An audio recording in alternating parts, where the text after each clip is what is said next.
Welcome to GRE. I'm your host, Keith Weinhold. Learn how to raise the rent on your tenant without losing them, including the thing that you should never say to your tenant or you will lose them. Also, how a small rent increase can increase your cash flow by 50%.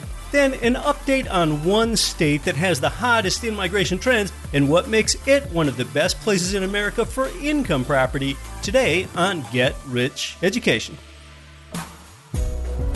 The people that our listeners can't stop talking about are Ridge Lending Group, NMLS 42056. They've provided GRE listeners with more loans than anyone, and it's where I got my last few loans. They finance single-family income property up to fourplexes. They're the number one lender for beginners and veterans. Start your pre-qualification, chat with President Chaley Ridge personally, and get your custom plan for expanding your cash-flowing portfolio. Start at ridgelendinggroup.com. A lot of investors choose either cash flow or home price appreciation, but one real estate market could provide both. Jacksonville, Florida, with 27% lower home prices than the national median and 1% higher rents, their market has appreciated 34% more than other comparable cash flow markets over the last 30 years. Get positive cash flow today and appreciation for tomorrow. They often have available inventory in Jacksonville. Start at cashflowandgrowth.com. You're listening to the show that has created more financial freedom than nearly any show in the world. This is Get Rich Education.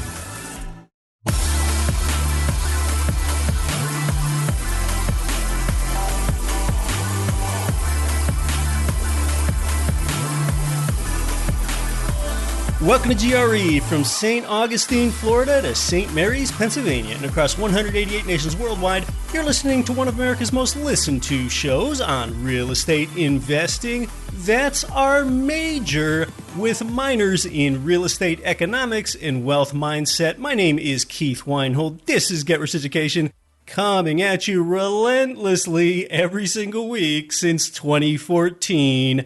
Real estate is the vaccine for inflation, taxes, and low returns. When you're leveraged and you raise the rent on your tenant, it helps you more than you think. So I'm going to talk about what it takes for you to greatly increase the chances of you getting that rent amount increase with your tenant. Also, never say this, what not to convey to tenants when you get a rent increase. There's a word or two that you don't want to use. And I wonder how I would know that. Yeah, because I said it one time and I lost a tenant because of it. Then there will be a rather abrupt transition into my chat with two providers on how they're getting a builder to build homes for investors like you today, where the numbers make sense and give you as an investor a discount in Central Florida where the numbers make sense. They're even going to reveal how much the builder's profit margin is and some other good material here. As a real estate investor, raising the rent benefits you even more than you thought. We're going to talk about how you do that without losing the tenant. Hi, I'm Keith Weinhold. This is Get Rich Education. When we talk about raising the rent, imagine that you have a property with a $1,000 monthly rent income. The mortgage and all the other expenses are, say, $800, so you're left with $200 of monthly cash flow. Well, if you can get the rent increase from $1,000 up to $1,100, even say over a couple years, understand that your cash flow, the money that you feel in your pocket every month, just increased from $200 up to $300. Well, if you extrapolate that effect across your portfolio among all your properties, your monthly rent income passively just went from $10,000 to $15,000, because in both cases, with just modest rent increases, your cash flow went up 50%. This can be the difference between you being financially free or not when you just make some modest rent increases over time. And this is because you're leveraged, because you do have that monthly principal and interest expense. Again, you want to use other people's money, not only your own. If you didn't have a loan here, you would not have that same multiplier on your cash flow. We're not talking about exploiting residents or tenants here. We're just talking about adjusting rents to the prevailing fair market value. And the free market is a beautiful thing. Your tenant would have the right to leave and live somewhere else if you're trying to gouge them or charge higher than fair market rent. Now, a lot of landlords and real estate investors, they fear increasing the rent because it does increase the chances that your tenant will leave. Let's talk about strategies to mitigate your tenant wanting to leave while you still get your rent increase. Say that for a new purchase now, we can talk about your existing properties in a moment, but how you get a rent increase for a new purchase is, say that you purchase a duplex, and each side of that duplex has tenants that are renting for $1,000 each. But for this new duplex purchase that you made, that's under market rent. You know market rent is, say, $1,300 for each side. And let's say you bought the building expecting to get fair market rent because that's really the only way that this is going to work for you. When you approach one of those tenants that's paying $1,000 rent and the rent needs to get adjusted up to $1,300, there are probably a few ways that you do not want to approach that. But first of all, you do want to let them know that the market rent is $1,300 for this unit that they're renting for just $1,000. Now, if you told them that you're going to increase their rent every month, $25 for 1 year until it gets up to $1,300, they're probably going to leave somewhere in there. That's probably not the right way to approach it. It's probably not best that you approach it all in one fell swoop where it goes from $1,000 up to $1,300 all at once. You would probably lose them as well. I think a good way to approach it is once you've demonstrated that the fair market rent is indeed $1,300 for this, if you don't want to lose that tenant but you want to get a rent increase, tell them that for them, you'll charge them just $1,200 because you understand that they've been living there for a while and it would disrupt their family. So people want to feel like they're getting a break. So it's probably a good way to approach it if you have tenants that you make a new purchase with and you're not getting fair market value for the units that they're occupying. As far as for an existing property that you have and those tenants that are staying with you, if you want to get rent increases with them, yes, you should go for the increase, but you do want to do it slowly and incrementally over time. For example, in 1 year, you might want to take their $1,000 rent up to $1,040, that being a gradual increase. And oftentimes, I like to give them a reason, for example, increasing property taxes or increasing maintenance expenses or increasing property insurance premiums. So I really like to give a reason and know that that tenant is not just having the rent raised for no reason, but it's an additional expense that I'm incurring because a lot of those expenses like maintenance, taxes, and insurance typically are indexed with inflation and do go up over time. And you know, one time in my early days of being a property investor, being a landlord, I tried to raise the rent on a tenant. It was only about 3%. It was something like $900 up to $930 at the time. And the reason that I gave them in the letter for increasing the rent was a reason that totally did not work. I said, well, just due to inflation, the prices of everything just kind of go up over time. So of course, it's just going to keep going up. They didn't like that. They left, and that was a really nice couple that left that unit. So tenants oftentimes aren't thinking about inflation. They're not reading Kiplinger's or listening to finance podcasts or keeping up with the minutes of the latest Federal Open Market Committee policy symposium. They're not living that kind of life. So talk about some real tangible expenses that you can even document that if you had to with real expenses that you're directly incurring. Now, another way that you can retain a tenant that you are attempting to raise the rent on, if you think that they're not going to like it, oftentimes you can identify something in their house or their unit that you might need to replace anyway, but yet it could increase their quality of life, and this can give you great justification for the rent increase. Say you're increasing the rent from $1,000 to $1,040, and you happen to know that there's an old refrigerator in there. It's something you've even had to pay to get serviced before, and that might happen again. What you can tell the tenant is, well, you know what, for this rent increase for $1,000 to $1,040, even though I'm incurring more property tax expenses, I'll get you a new refrigerator. Now, that is an expense to you, but you help justify the rent increase. And it's still your refrigerator. They're just using it. So you really got to add an amenity to yourself and your property anyway. Between tenancies is almost certainly the easiest time to raise the rent. If the outgoing tenant that left paid $1,000, well, now this is a time where you can really push it and maybe try to get $1,100, 10% all in one fell swoop as you advertise at that new and higher rate. So getting increases between tenancies can get you a greater increase than it can during tenancies. This can really be a time where you can test the market. Another very easy way to get rent increases over time is, say you've tested that market between tenancies. With your new incoming tenant, you can put right in the lease agreement that there are automatic rent increases every year. I typically write it so that the increase is not any more than 5% in 1 year. And if a tenant knows it's already coming and they agree to that up front, you greatly increase your chances of automatically having the rent raised over time, and then you don't have to go in and ask and wonder whether they're going to stay or not. So go for automatic increases right in the contract. Now, you do want to use a written rent increase notice. Put this in writing, make it formal. You want to have a date on the letter. You'll also want to state what date the rent increase becomes effective. State that new amount. Optionally, put a reason in the letter. I talked about some reasons earlier, and then you want to go ahead and sign it. And this is a legal notice, so you do want to send it by certified mail. Another thing that you can do here with the letter to increase your chances of getting that rent increase is to simply attach comparable prices.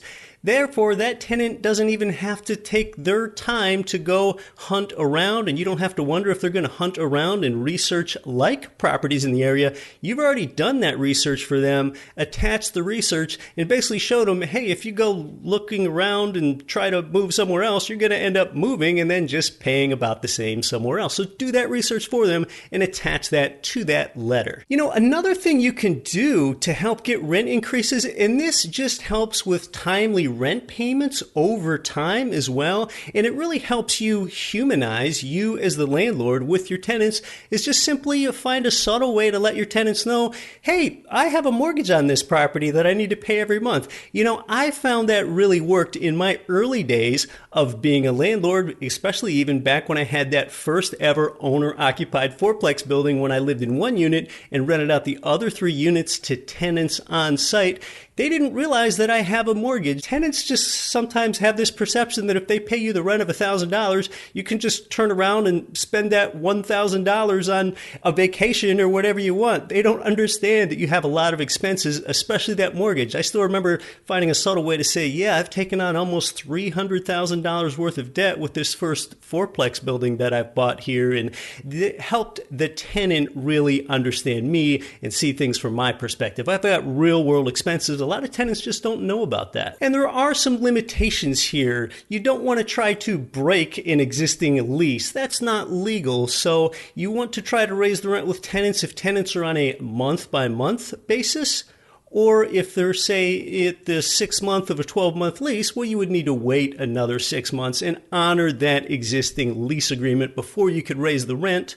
Also understand that in some areas of the United States, although not most, there is something called rent control, where there is a cap, a limit to how much you can increase the rent up to. And you'll only find rent control in the United States these days in parts of New York, New Jersey, Maryland, Washington, D.C., California, and Oregon. Now, oftentimes, whatever 50 states you're in, or Canadian province, or whatever it is, there is also a period where you have to give a certain amount of notice. In a lot of U.S. states, it's 30 days. Sometimes you'll see 45 or 60 days. That notice period where you need to give advance warning of a rent increase coming to tenants. So those are some of the limits. And you know, we talked about the financial benefit to you up front. This can really have an outsized impact on your passive income. Another thing to keep in mind is that think about what happens if you lose a tenant that was only paying $1,000 rent and your new tenant pays substantially more, like $1,200 or $1,300. Well, you know what that says? That probably means you also got a better quality tenant than the one that was only paying $1,000. So the best things to do for you to get an understanding of whether or not you can get rent growth are national reports like Zumper's National Rent Growth Map and graph that you'll see here, where you can see both national and regional trend lines and some metro trend lines as well as what's happening with rent prices in certain markets. That's kind of interesting, but what's really more important to you is what's going on in the exact neighborhood where you have your rental property. And some resources for getting comparable rents of like properties to yours are Zillow, rentometer.com, and just finding out what the neighbors are charging for like tenancies. That is your market. So to review here, when you raise the rent, your cash flow often benefits something like 50%, even on relatively modest increases over time. So there's really an impetus to you doing this. Inflation makes rents go up over time anyway. You should make rent increases, but you should make them gradually and not suddenly, and all these sorts of things will increase your chances of raising the rent.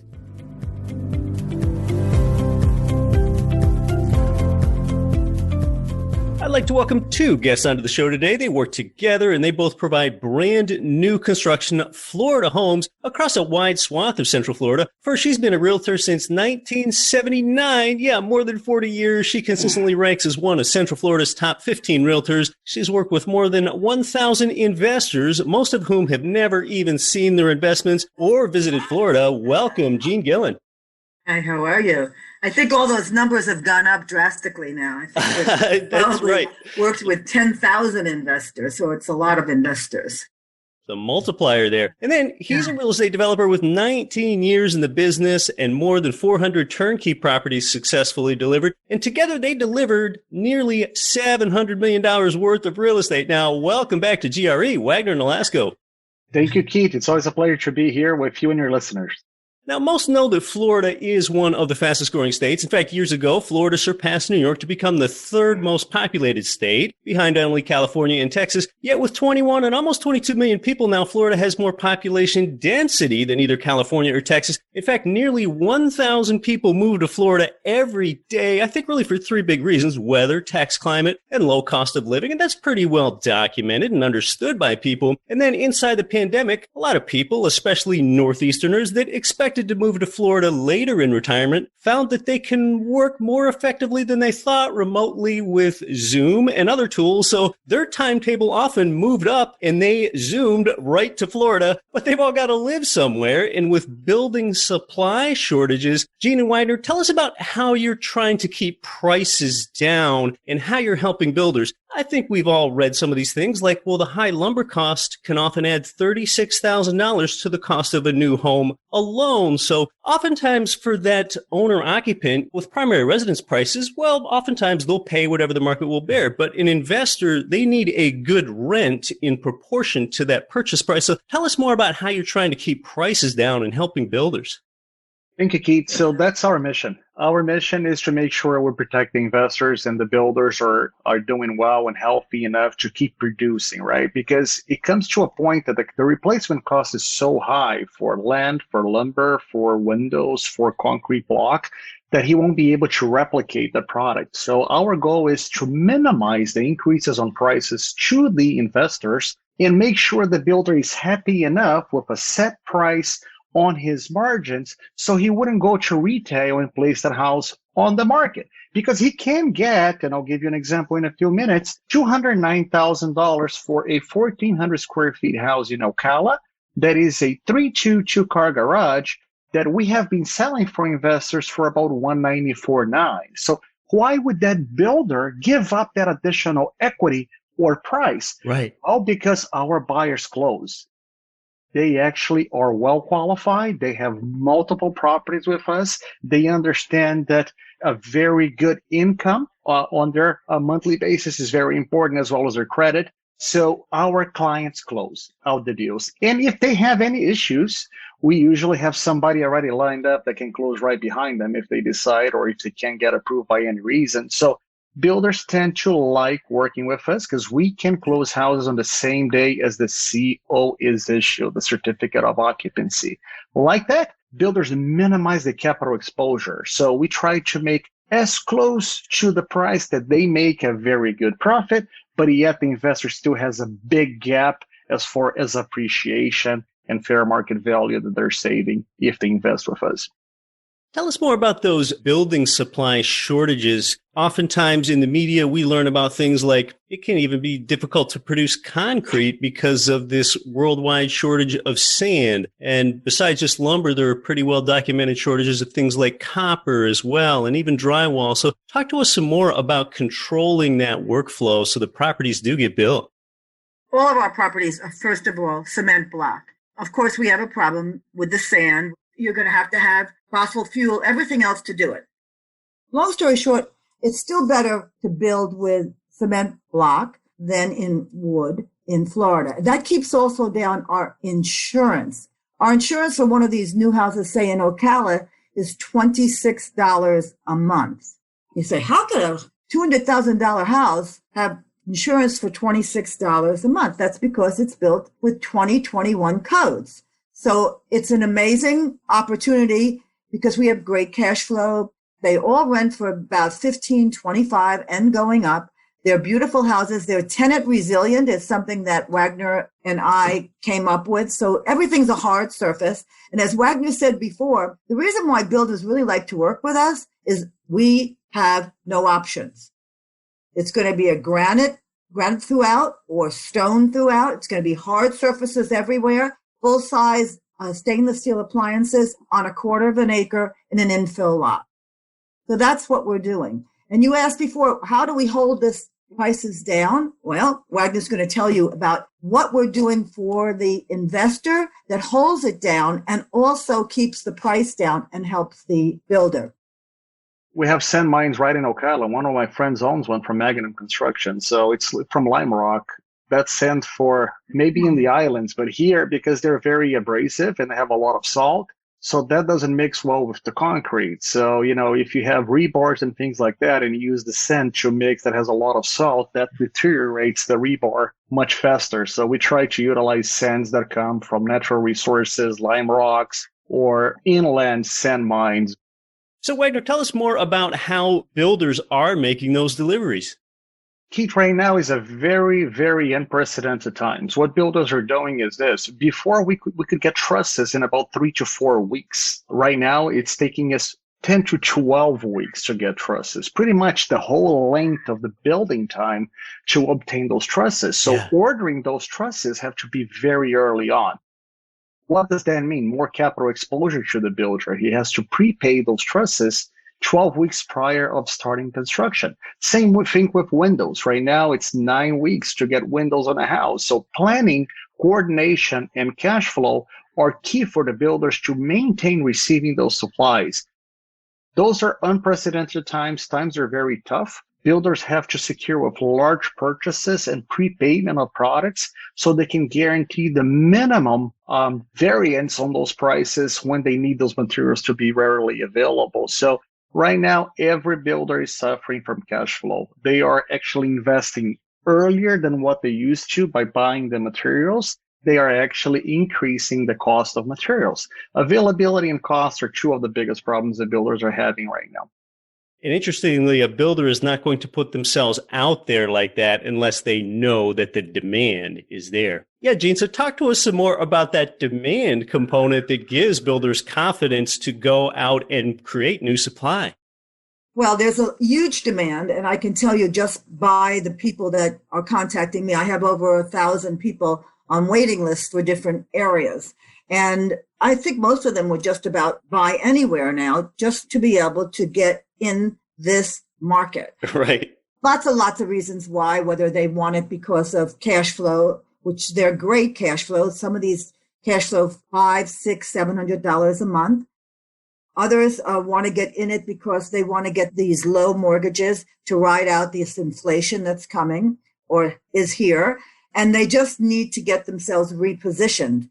Plus, a lot of people are getting smart and realizing that real estate makes more wealth for people than any other vehicle that we know of.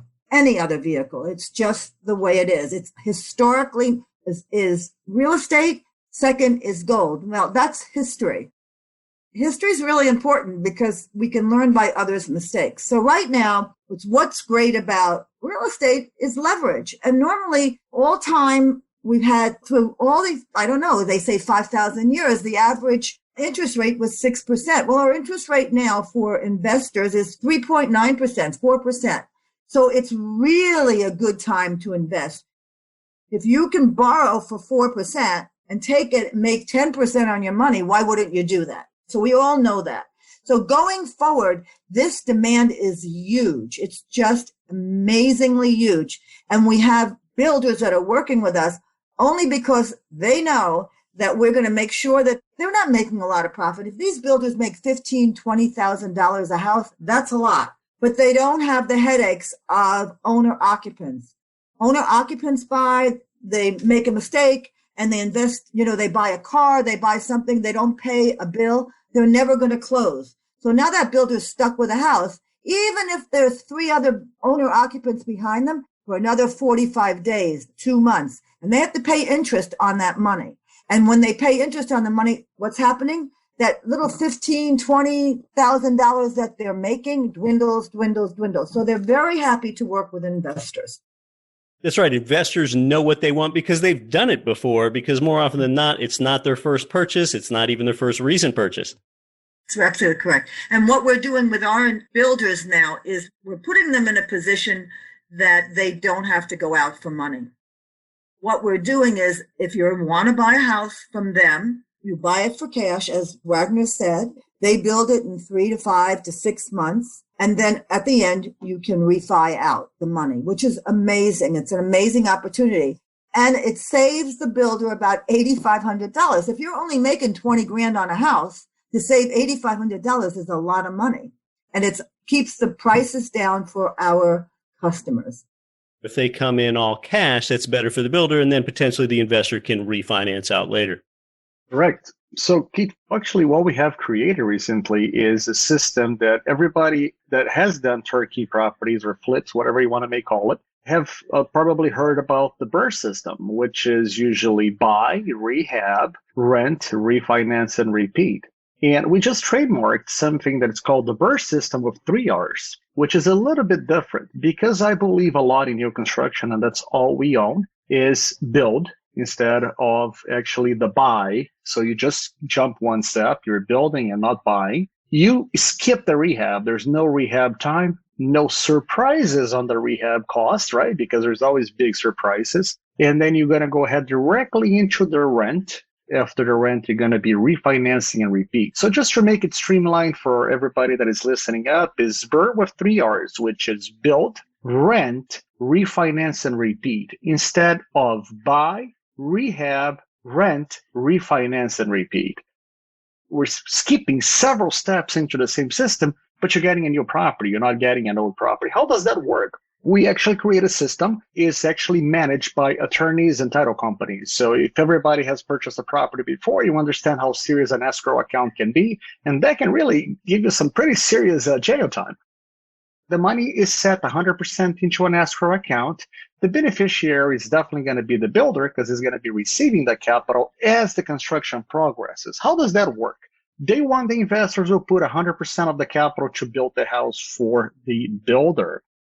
The builder will transfer the title of that lot, which is called a quitclaim deed, directly into the investor's name or the entity that he chooses.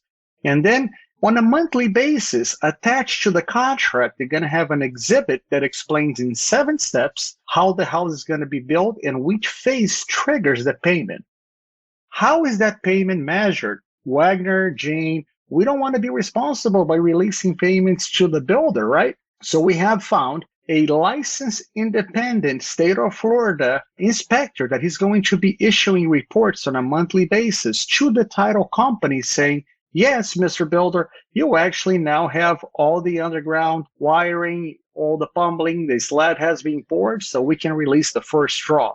And that the title company goes and release the money. So what's the guarantee for the investor? Well, first, the money is in escrow. Second, the lot, it's under their name. So anything that gets built on top of that property gets in the name of the investor. And you will save money by building this way because the builder is saving the money instead of actually getting the money from a bank or having a construction loan or a mezzanine loan or a hard money lender, he's utilizing the investor's money to build the investor's house. So like that, he can speed up the process because the builders, they have the manpower, they have the labor, they can get the materials. The problem is they're so overwhelmed with the cost of land, cost of supplies, cost of building materials, and of course, everybody's just trying to do the best as they can. So we can actually get houses delivered right now, and we have over 30 lots in these circumstances that we can get orders for. We have already sold a bunch of them. I'm very, very happy. I just got 5 myself, and Jean just got 4. So no, I got 5 now. Oh, I just got okay, here one. we go. Maybe we have 29 lots now available. Yeah. One of the things that's really interesting, in that area, I will have 10 houses. I got to say, I believe in it, right? And as of April 29th, one closed, and the people moved in May 10th and rented for $1,525. Now, anybody knows that time I was paying, I don't know, $180,000 for the house. That's pretty good cash flow for a $1,525. No HOA, $26 a month for your insurance. It's an absolute great opportunity. Wagner did a great job of explaining buying for cash, okay? So people always say, what's the benefit and what's the bad part? The benefit is you're going to get a house. Try to find a house anywhere. You're not going to find it. A single family house, you're not going to find it. And we always like new single family houses better than old single family houses or condos with HOAs and that all that stuff. And new is very important because our tax laws are going to change humongously in the next year or 3 years. We got 4 years that we're going to go through this. And it may be 8. With a brand new house, at least you can ride it out a little bit. That's number one. And you're going to get a house. Now, what is bad about this? It's bad. Somebody just said to me, well, what happens if the builder dies? Well, if the builder dies and you're on the 5th draw, you should have everything up to the 5th drawer, and there's that much invested in your property. So the lawyer has the rest of the money. They don't get all the money at once. They only get the money in drawers. So at that time, if the builder died, you would still have the money with the lawyer and that much work on your house done. So we just will get more people, and there's plenty of contractors around to finish houses. We hope that never happens. Absolutely hope it never happens. And our builder is about 45, 50 years old. So he has a good chance of making it through the next couple of years. So it is a very good opportunity. It's very important. The builder only collects after completion. So he does not collect the money prior to completion. So if he has not delivered that stage of the construction, he will not receive that money. So the investor does not pay upfront to receive the product later on. The builder finishes that stage of construction and then he collects for it.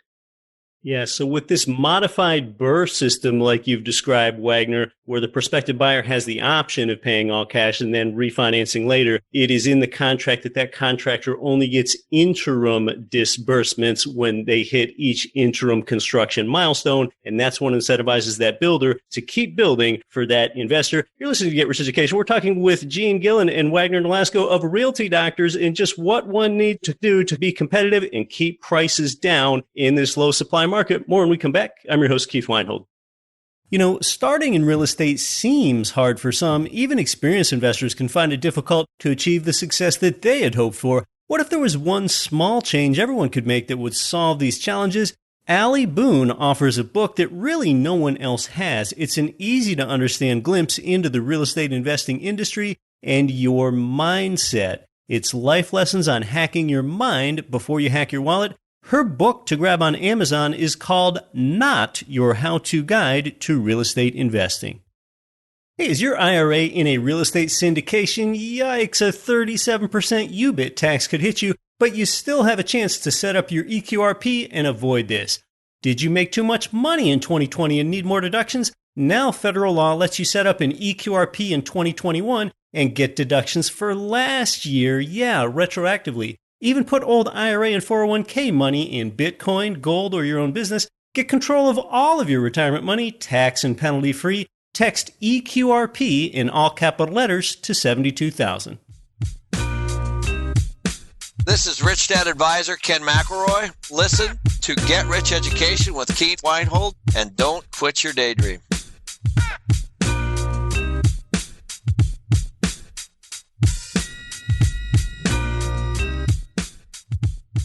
Welcome back to Get Rich Education. We're talking with Gene Gillen and Wagner Nolasco of Realty Doctors, offering new construction investor property in Central Florida. You can learn more and get started at getricheducation.com/Central Florida. Wagner and Gene, I know when you were here previously, you let us know that in general, Orlando proper doesn't really cash flow anymore, and you do more activity in outlying areas like, for example, Ocala, which is still in Central Florida and just northwest of Orlando. So talk to us some more about geographically the areas that you choose and why you choose them now.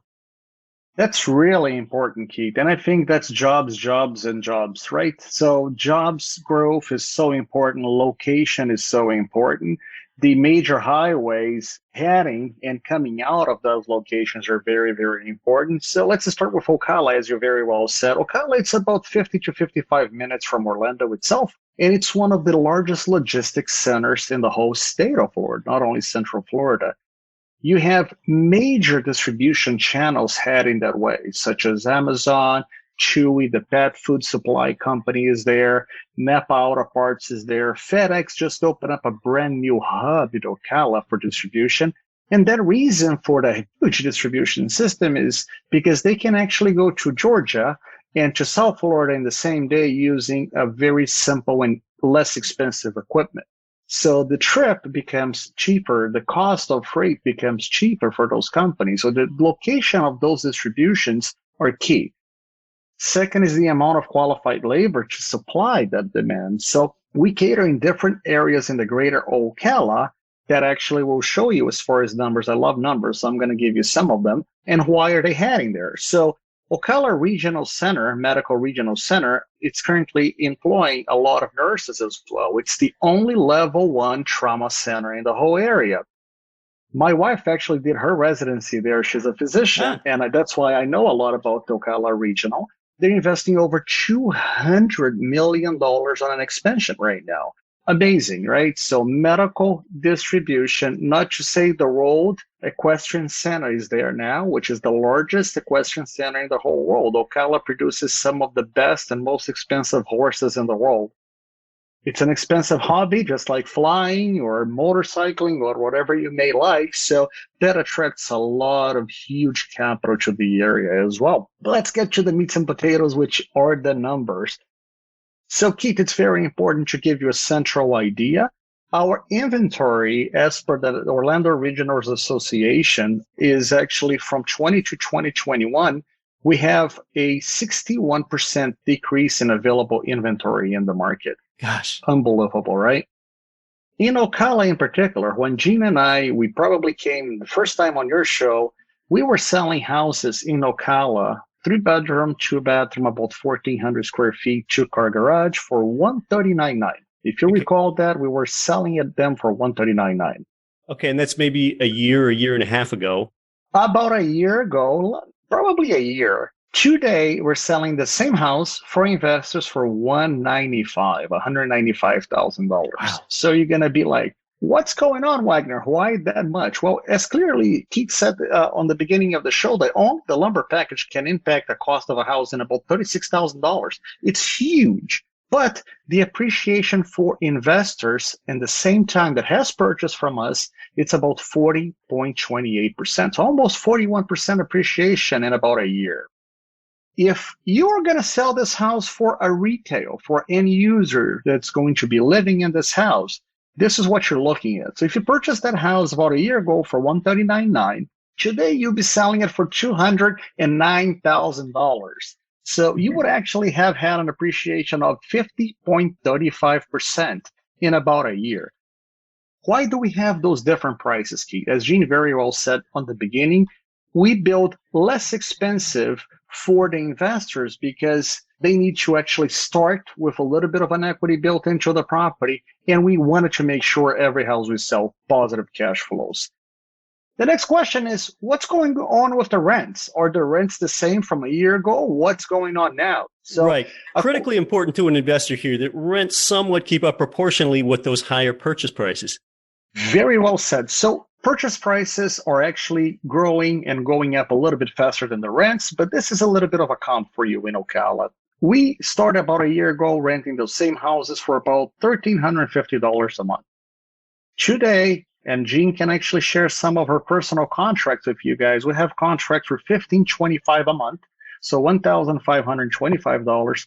So the rents are $175 a month, and that's almost 12.96%, so almost 13% on rent increases in about a year. That's unbelievable, right? And it keeps climbing up, and there's no inventory, no new houses available for rent. Absolutely amazing. Nationally, we saw purchase prices run up first, and now rents are beginning to pick up as well, trying to keep up proportionally. And it's interesting, Gene and Wagner, I had you here a little over a year ago. It was shortly after the pandemic hit. I had actually asked you the question, do you think housing prices will go down? Because that was a valid question at that time, because this recession was new. Your answer was no, and you were correct. Yes. And I will say on the rents, I started out with those $139.9, and I stuck with wanting $1,450, and I got $1,450 and $1,475, but I wasn't ready. I gave it 3 weeks a month. So if you're willing to work, you're going to wait. You're going to get your rents. Right now, it's pretty easy to get your rents because people are flooding coming to Florida. And remember, they're not only coming to Florida because we have been open for the last year. Our kids went back to school last September and finished their first school trip. And people are coming here because they're working at home, but how do you take care of 3 kids that are not going to school? So they're coming and working here, and they're not leaving because we have no state income tax. And people know that if you're coming from some of these houses, let's, for example, talk about state income tax. Some places it's 11, 12, 13, 14%. Right. Well, you don't pay that in Florida. That's number one. The other part of it is that people are coming here because we're cheap and cheerful.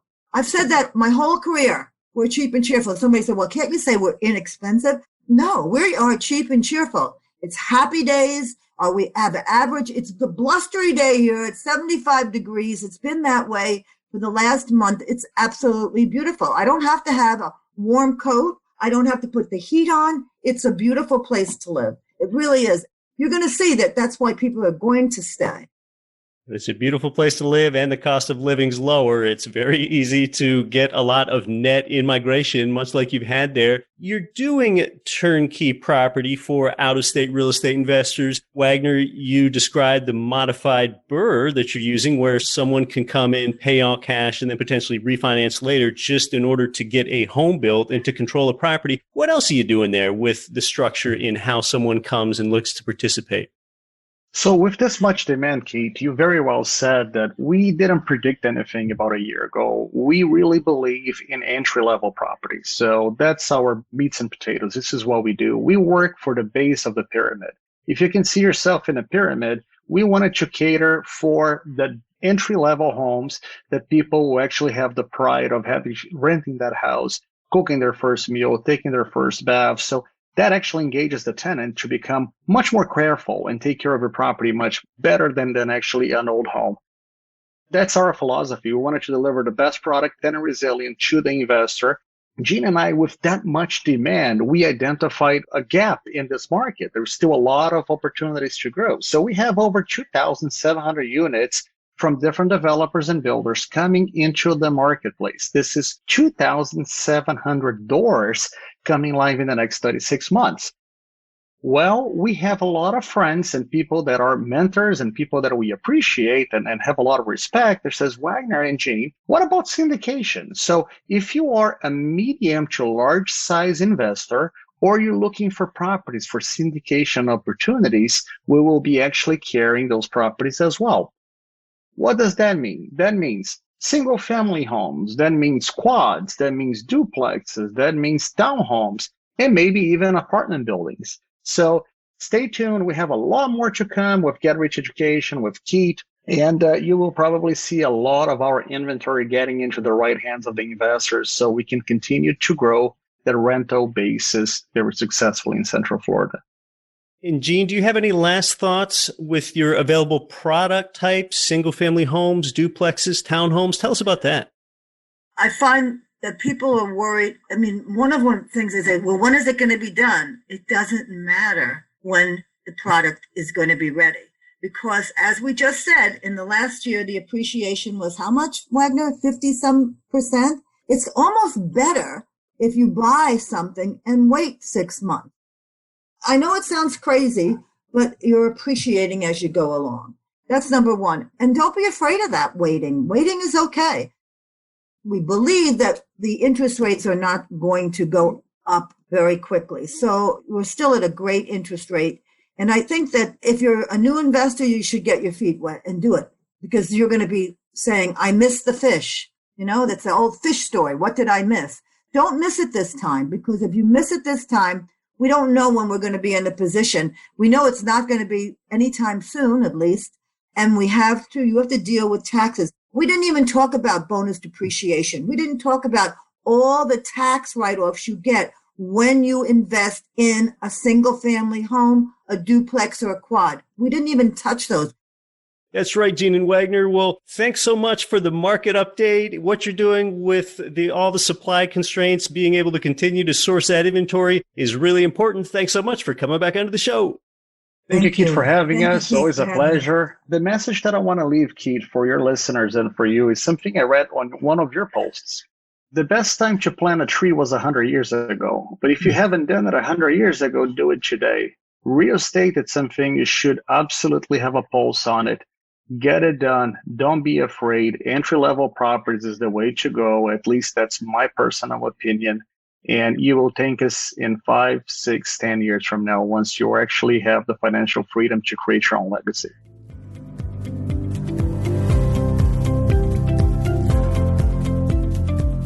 Yeah, with these new build single family homes that make the most sense as income properties, you can still get about 0.8% rent to value ratio. And that ratio might not be as favorable for some property types and areas, but with continued rock bottom interest rates and your insurance premiums being so low on new construction, it can make a lot of sense. These are the very providers I just spoke with that can connect you with property, and they do eat their own cooking buying these same property types right there. Always a strong sign. In fact, with Jean's one property, she told us about the $1,525 monthly rent on a $180,000 property. That's a 0.85 rent to value ratio. I myself am an active buyer of Central Florida rental single family homes, so I'm a believer. If this sounds interesting to you, get the market and property report that they made available for you at getricheducation.com/Central Florida. That's your path to acquiring some property. Purchase prices on these brand new construction single family homes are often around $200K. And gosh, it's remarkable that you can still get a quality new build for that price when you know how to do it through this contact. What's different though is, as we discussed, expect to come in all cash. That is held in escrow though, and that cash doesn't all go to the contractor right away in one lump sum. Or else sometimes what happens is builders lose motivation to build. So instead, while your funds are held in escrow, an independent inspector checks the work progress as that construction develops. And then these interim progress payments, or draws, as Gene said, are gradually dispersed to the contractor as they do the work. And as Wagner said, that's their BRRR with 3 R's: build, rent, refinance, and repeat. Hey, you might wonder about paying all cash because, as you know, I love leverage here. After the purchase closing, you can potentially come in later and do that cash out refinance. You got to keep other people's money working for you as best that you can. Inventory decreased by 61% from 2020 to 2021 as far as the number of listings there. Appreciation rates are especially torrid, as you know.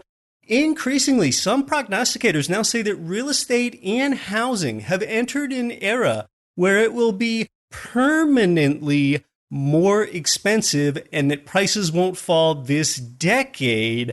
with this confluence of all these economic factors today, namely that persistently low supply, plus the fact that the economy is now finding its post-recession footing again, like a rocket preparing for takeoff. You know how I like to leave you with something actionable at the end of the show here. To get started with Central Florida income property, go to getricheducation.com/Central Florida. Until next week, I'm your host, Keith Weinhold. Don't quit your daydream.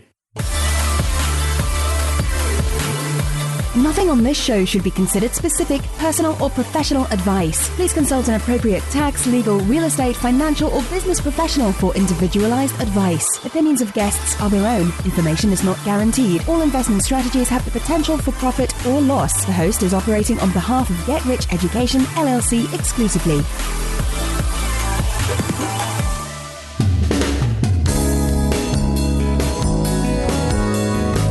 The preceding program was brought to you by your home for wealth building, GetRichEducation.com.